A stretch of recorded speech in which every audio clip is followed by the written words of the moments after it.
Madame la présidente, madame la ministre, messieurs les rapporteurs, mes chers collègues, c'est un moment historique que vit actuellement notre pays qui induit des méthodes détestables et anormales dans le fonctionnement de notre institution.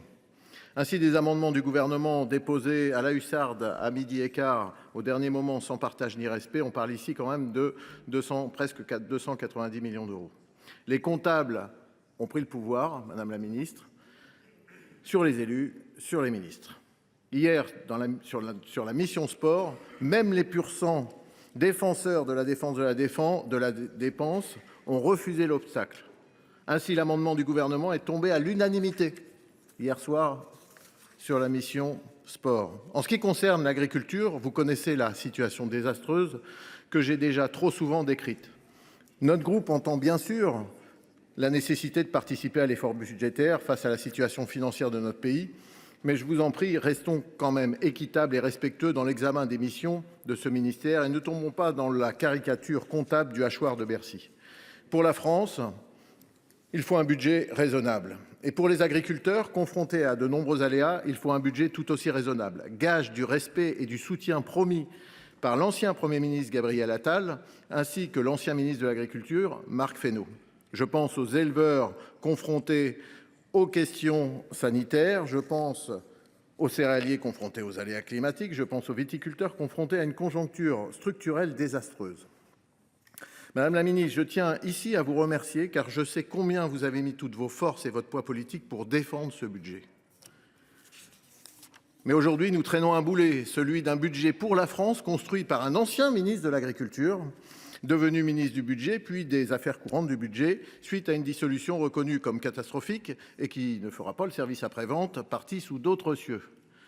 Boulet, car nous, les agriculteurs, nous savons bien que lorsque le semis est raté, la récolte est compromise et que même si vous ressemez 2 à 3 fois votre champ, la récolte sera toujours calamiteuse. La copie va encore évoluer lors du conclave de la CMP ou pire du 49.3. Donc pour éviter de tels procédés, à nous d'être créatifs dans cet hémicycle au dernier moment, comme on l'a pu l'observer hier soir où on a trouvé une solution qui n'était pas forcément celle du ministre au banc. Je parlerai des missions et programmes lors des débats, mais la hache des arbitrages qui va toucher cette mission, eh bien cette hache, comme par hasard, ne tombe pas forcément sur les opérateurs qui voient pour certains leur budget en progression pour le moins surprenante. De ce ministère, qui n'est pas un gros ministère, le petit Matignon, dévitalisé par la volonté des technocrates et avalisé par de médiocres ministres, il ne restera pas grand-chose. Edgard Pisani doit vraiment se retourner dans sa tombe. Dans les semaines à venir, nous aurons également l'occasion d'examiner de nombreux textes agricoles, notamment notre PPL Duplon-Ménonville visant à limiter les contraintes du métier d'agriculteur et au retour du projet de loi maudit de la loi d'orientation agricole reporté à 3 reprises. Ainsi, tout ne se jouera pas dans ce PLF, Madame la Ministre, et nous continuerons à attendre beaucoup de votre part. Nos agriculteurs peuvent manifester, exprimer leur colère, mais ils sont lassés de ne pas être pris en considération et de ne pas avoir de solution. Pourtant, nous ne pouvons transiger sur notre avenir agricole et alimentaire.